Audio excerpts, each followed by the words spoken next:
তো hey guys, আশা করছি তোমরা সকলে খুবই ভালো আছো। আজকের ভিডিওটি থাকছে পল্লিগ্রাম টিভি চ্যানেলের মালিককে নিয়ে। বাংলাদেশের সবথেকে বড় ইউটিউব চ্যানেল কি পল্লিগ্রাম টিভি। এছাড়াও থাকতে চলেছে পল্লিগ্রাম টিভি চ্যানেলের মালিকের নাম, ঠিকানা, বাড়ি গাড়ি এবং ব্যাংক ব্যালেন্স নিয়ে কথা বলবো। তো ভিডিওটি দেখতে থাকো, না স্কিপ করে। আর সবার প্রথমে তোমাদের কাছে একটি ছোট্ট রিকোয়েস্ট করছি, তোমরা কেউ ধূমপান করবেন না এবং ধূমপান থেকে দূরে থাকুন। তো সবার প্রথমে আমরা দেখবো পল্লিগ্রাম টিভি চ্যানেলের কিছু ভিডিও।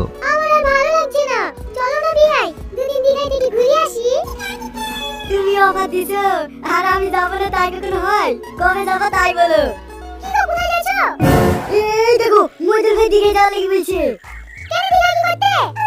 এই কোন ব্যবসা লাগি। তো হ্যাঁ, এই হচ্ছে তাদের ভিডিও। তোমাদের যদি পল্লিগ্রাম টিভি চ্যানেলের ভিডিওগুলো ভালো লেগে থাকে তাহলে ভিডিওটিকে অবশ্যই একটি লাইক করে আমার চ্যানেলটিকে সাবস্ক্রাইব করতে ভুলবেন না, তার কারণ এই চ্যানেলটিতে নতুন নতুন লাভ স্টোরি ভিডিও নিয়ে কথা বলা হয়। তো এবার বলবো পল্লিগ্রাম টিভি চ্যানেলের মালিককে নিয়ে। তো এবার বলবো পল্লিগ্রাম টিভি চ্যানেলের মালিকের নাম কি।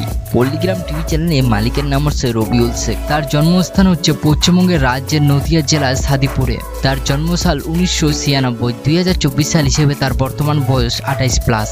তো এবার বলবো তার উচ্চতা এবং ওজনের বিষয় নিয়ে। তার উচ্চতা 5 ফুট 9 ইঞ্চি এবং ওজন প্রায় 80 কেজি।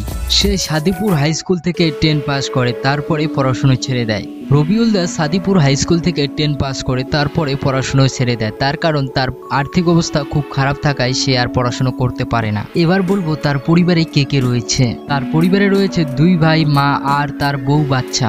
তার বাবা মারা যাওয়ার 14 দিন পরে সে জন্মগ্রহণ করেছে। তার ভাগ্যটা এতটাই খারাপ ছিল যে তার বাবাকে সে আর কখনো দেখতে পারেনি। রবিউলদের মা খুবই একজন পরিশ্রমী। তার মা বিড়ির কাজ এবং সেলাইয়ের কাজের সঙ্গে যুক্ত ছিল। রবিউলদা ছোট থেকেই পড়াশোনা ফাঁকে ফাঁকে লেবারি কাজের সঙ্গে যুক্ত ছিল। রবিউলদা 10 পাস করে বিদেশে গিয়ে রাজমিস্ত্রি এবং টাইলস মিস্ত্রির কাজে যুক্ত হলো। কাজের ফাঁকে ফাঁকে মনোজদার ভিডিওগুলো দেখতো সে। মনোজদা হলো ইন্ডিয়ার একজন ভালো ইউটিউবার। মনোজদার ভিডিও দেখেই রবিউলদা মূলত এই জায়গায় এখন পৌঁছেছে। তারপর রবিউলদা চিন্তা করতো যে সেও একজন ইউটিউবার হবে, কিন্তু সে কিভাবে হবে একজন বড় ইউটিউবার। তার কাছে ভালো একটা ছিল না স্মার্টফোন, আর ছিল না একটি ক্যামেরা। তার ইচ্ছে ছিল সে কমেডি ভিডিওর মাধ্যমে সে ইউটিউবে ভালো একটা ইনকামের পথ খুঁজে নেবে। এছাড়াও রবিউলদা ছোট থেকে সে ভিডিও এবং ভিডিও এডিটিং এর মধ্যে খুবই ভালো ছিল। রবিউলদা বিদেশে গিয়ে কাজ করে কিছু টাকা জমিয়ে একটি স্মার্টফোন আর একটি ক্যামেরা নিয়ে এসেছিল বাড়িতে।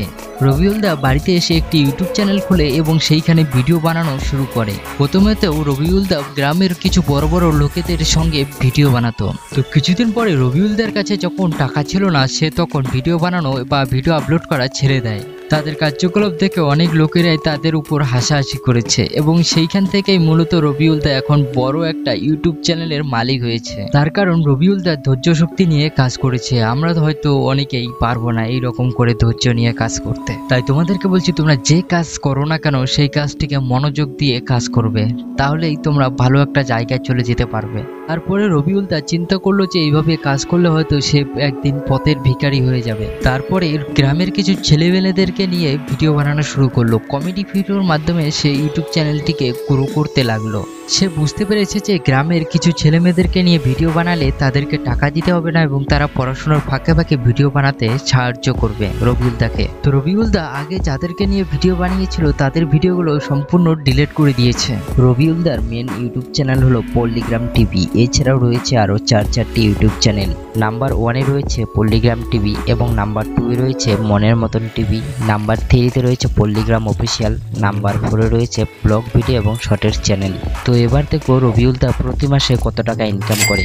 রবিউলদা প্রতি মাসে 18 থেকে 20 লাখ টাকা ইনকাম করে সোশ্যাল মিডিয়া থেকে। তো আরও যদি তোমরা পল্লিগ্রাম টিভি চ্যানেলে কোনো বিষয় নিয়ে জানতে চাও তাহলে অবশ্যই তোমরা কমেন্টে বলবে।